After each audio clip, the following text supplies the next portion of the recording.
వే gold trusted gold buyers మీరు తాకట్టు పెట్టిన బంగారాన్ని విడిపించి ఈ రోజు ఉన్న మార్కెట్ ధరకు కొనబడను. తుని చిన్నారి జాను మిస్సింగ్ మిస్టరీ మాత్రం కొనసాగుతూనే ఉంది. నెల రోజులు గడిచినా జాను జాడ మాత్రం దొరకలేదు. ప్రధానంగా కుంగిపోతున్నారు జాను పేరెంట్స్ గణేష్ తో పాటుగా భవానీ. జాను క్షేమంగా తిరిగి వస్తున్నటువంటి ఆశతో తల్లిదండ్రులు ఇంకా ఉన్నారు. జూన్ 6న అదృశ్యమైంది చిన్నారి జాను. అయితే మిస్సింగ్ అయినటువంటి రోజు నుంచే గాలింపు చర్యలను కూడా చేపట్టారు. ప్రధానంగా కొండ ప్రాంతాలతో పాటుగా తోట ప్రాంతాలు జల్లెడ పట్టిన నిరాశ ఎదురైంది. ఇక జూన్ 13న జాను యొక్క పొంపిడి కుక్క అయినటువంటి అది మృతి చెందడం, ఆ తర్వాత మరింత అనుమానాలు కూడా వ్యక్తమైనటువంటి పరిస్థితులు మనం చూసాం. చిన్నారి ఆచూకీ తెలిపితే ₹1,00,000 బహుమతిని కూడా ప్రకటించడం జరిగింది. పోస్టర్లతో గాలింపు చర్యలను కూడా కొనసాగిస్తున్నారు తండ్రి గణేష్. ఈ నేపథ్యంలో జూన్ 6న మిస్సింగ్ అయినటువంటి పాప ఈ రోజు జూలై 6. నెల రోజులు గడిచిపోయినా జాను ఆచూకీ మాత్రం లభ్యం కాలేదు. జీపీఎం సిస్టాన్ని అమర్చడం, దాని తర్వాత పూర్తి స్థాయిలో పాప కోసం విస్తృతంగా గాలింపు చర్యలు చేపట్టిన నిరాశ ఎదురవుతున్నటువంటి పైన మనం చూస్తున్నాం. సాంకేతిక పరిజ్ఞానాన్ని యూజ్ చేసిన, మరి ముఖ్యంగా ఏదైతే రేడియం కి సంబంధించి అంటే ఆ కొండ ప్రాంతాల్లో తోట ప్రాంతాల్లో విస్తృతంగా గాలింపు చర్యలను చేపట్టడం, స్థానికులతో పాటుగా పక్కనే ఉన్నటువంటి గ్రామాల యువకులు ఎన్డీఆర్ఎఫ్ ఎస్డీఆర్ఎఫ్ బృందాలు కూడా రంగంలోకి దిగిన పూర్తి స్థాయిలో జాను ఆచూకీ మాత్రం లభ్యం కాలేదు. మధ్యలో జ్యోతిష్యులు ఎంట్రీ ఇవ్వడంతో కథ మరో మలుపు తిరగడం, కుక్కే ఒక ప్రధానమైనటువంటి వెపన్ గా మారుతుంది, అదే ఒక ప్రధాన ఆధారంగా మారుతుంది అనుకున్నటువంటి కుక్కే అనుమానాస్పదంగా మృతి చెందడం. సో పోస్ట్ మార్టం రిపోర్ట్ లో కూడా అనారోగ్యమే ఒక ప్రధానమైనటువంటి కారణంగా తెలియడం. మొత్తం మీద జాను తల్లిదండ్రులు ఇంకా జాను కోసం వెయిట్ చేస్తూనే ఉన్నారు. జాను ఎప్పుడు ఇంటికి వస్తుందా అని ఆశగా ఎదురు చూస్తూనే ఉన్నారు.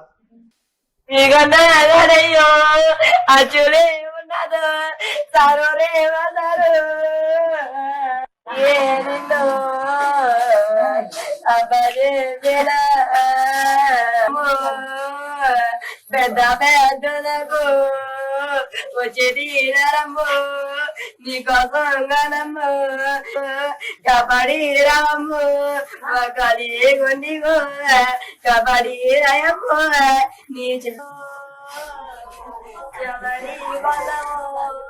ఇక ఇదే అంశంపై మరింత సమాచారం మా ప్రతినిధి సాయిరామ్ అందిస్తారు. సాయిరామ్ చెప్పండి, నెల రోజులు గడిచిన జానుకి దానికి సంబంధించి ఆచూకీ లభ్యం కావడం లేదు. వారి తల్లిదండ్రులు కూడా తీవ్రమైనటువంటి ఆవేదన వ్యక్తం చేస్తున్నటువంటి వైనాన్ని మనం చూస్తున్నాం. ఇక్కడ ప్రధానంగా జాను పేరెంట్స్ గణేష్ తో పాటుగా భవానీ, వీరిద్దరు కూడా కుంగిపోతున్నటువంటి వైనం మనం చూస్తున్నాం. భవానీ అనారోగ్యం పాలయ్యారు.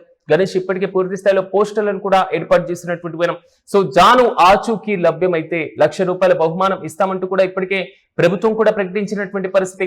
ఒక చిన్న పాప ఇంటి నుంచి బయటికి వెళ్ళిపోయిన తర్వాత నెల రోజులు గడిచిన పాప ఆచూకీ లభ్యం కావడం లేదు. దీనిపైన పూర్తి స్థాయిలో అనుమానాలు వ్యక్తమవుతున్నా, పలు అనుమానాలను నివృత్తి చేసుకునేటువంటి దిశగా పూర్తి స్థాయిలో విచారణ చేపట్టిన, న్యాయస్థానాలు జోక్యం చేసుకున్న, క్రాస్ చెక్ చేసిన, విచారణకు సంబంధించి ప్రత్యేకమైనటువంటి ఎవిడెన్స్ పరిశీలన చేసిన, సో ఎన్ని విధాలుగా ఆ కొండ గుట్ట తోట ప్రాంతాల్లో ఆ చెరువు ప్రాంతాల్లో గాలింపు చర్యలు చేపట్టిన జాను జాడ మాత్రం లభ్యం కాకపోవడం కొంతవరకు తీవ్రమైనటువంటి ఆవేదన రేకెత్తిస్తున్నటువంటి పైన మనం చూస్తున్నాం. ప్రధానంగా వారి తల్లిదండ్రులు కూడా తీవ్ర ఆవేదన వ్యక్తం చేస్తున్నారు. మా పాప నెల రోజులు గడిచిన ఇంటి నుంచి బయటికి వెళ్ళిపోయిన తర్వాత ఎక్కడికి వెళ్ళిందో తెలియక సతమతం అవుతున్నటువంటి పరిస్థితులు. సంచార జాతులు ఎవరైనా పాపను కిడ్నాప్ చేశారా అనేటువంటి కోణంలో తాజాగా పోలీసులు ఆ వేలో విచారణ చేపడుతున్నట్లుగా తెలుస్తుంది. ఆ ప్రాంతం మొత్తాన్ని గాలింపు చర్యలు కూడా పూర్తయినటువంటి పరిస్థితులు మనం చూసాం. ప్రధానంగా తోట ప్రాంతాల్లో కుక్కతో పాటు ఉండేటువంటి ఒక ఆధారంగా పోలీసులు చేపట్టిన నిరాశ ఎదురవ్వడం, కుక్క పూర్తి స్థాయిలో వినాయకుడి గుడి సమీపంలో సీసీటీవీ ఫుటేజ్ పరిశీలించినటువంటి నేపథ్యం. సో ఆ అంశానికి సంబంధించి ఎవిడెన్స్ చూశారు. కొన్ని రోజుల తర్వాత కుక్క చనిపోవడం మాత్రం మరింత అనుమానాలకు తావిచ్చింది. ప్రధానంగా అసలు కుక్క ఎలా చనిపోయింది అనేటువంటి కోణంలో పోస్ట్ మార్టం రిపోర్ట్ తెచ్చుకున్న అనారోగ్యమే ఒక ప్రధానమైనటువంటి కారణంగా తెలిసినటువంటి వైనం. సో దీని తర్వాత జాను కోసం ఓన్లీ సంచార జాతులు కిడ్నాప్ కోణంలో మాత్రమే తాజాగా పోలీసులు గాలింపు చర్యలను అయితే వేగవంతం చేశారు. ఎలాగైనా మా పాపను తీసుకొచ్చి ఇవ్వండి అంటూ కూడా గణేష్ భవానీ ప్రాధేయపడుతున్నారు. ఇప్పటికే రాష్ట్ర ప్రభుత్వం ₹1,00,000 నగదు బహుమతిని కూడా ప్రకటించినటువంటి పైన దానికి సంబంధించినటువంటి ఫోన్ నెంబర్స్ ను కూడా మనం ప్రధానంగా పరిశీలించవచ్చు. సో పాప ఆచూకీ లభిస్తే లేదా పాపని గుర్తిస్తే, పాపను ఎవరైనా చూస్తే వెంటనే ఈ కింది కాంటాక్ట్ నెంబర్స్ కి సంప్రదించండి అంటూ కూడా ఇప్పటికే ప్రభుత్వం వివరించడం జరిగింది. ఒక్కసారి మనం ఫోన్ నెంబర్లను పరిశీలించేటువంటి ప్రయత్నం చేద్దాం. సబ్ డివిజన్ పోలీస్ ఆఫీసర్ పెద్దాపురానికి సంబంధించి 9440796508, ఇక సిఐ తుని రూరల్ సర్కిల్ కి సంబంధించి 9440079653 ఇక SI Tuni rural police station కి సంబంధించి 9440796573. సో ఎవరైనా జాను ఆచూకీని గుర్తించిన జాను అనేటువంటి పాప లేదా ఆ వయసులో ఉన్నటువంటి పాపకు సంబంధించి మీకు ఏమైనా అనుమానాస్పదంగా కనిపించిన జానుని ఎవరితో అయినా చూసినా వెంటనే ఈ కాంటాక్ట్స్ కి సంప్రదించండి అంటూ కూడా ప్రభుత్వం ఇప్పటికీ తెలియజేయడం జరిగింది. పోలీసులు కూడా దీనికి సంబంధించి మీ యొక్క వివరాలను కూడా రహస్యంగా ఉంచుతాం, గోప్యంగా ఉంచుతాం అనేటువంటి క్లారిటీ కూడా ఇచ్చేశారు. కానీ కన్న ప్రేగు మాత్రం ఇంకా అల్లాడిపోతున్నటువంటి వైనాన్ని మనం చూస్తున్నాం ప్రధానంగా.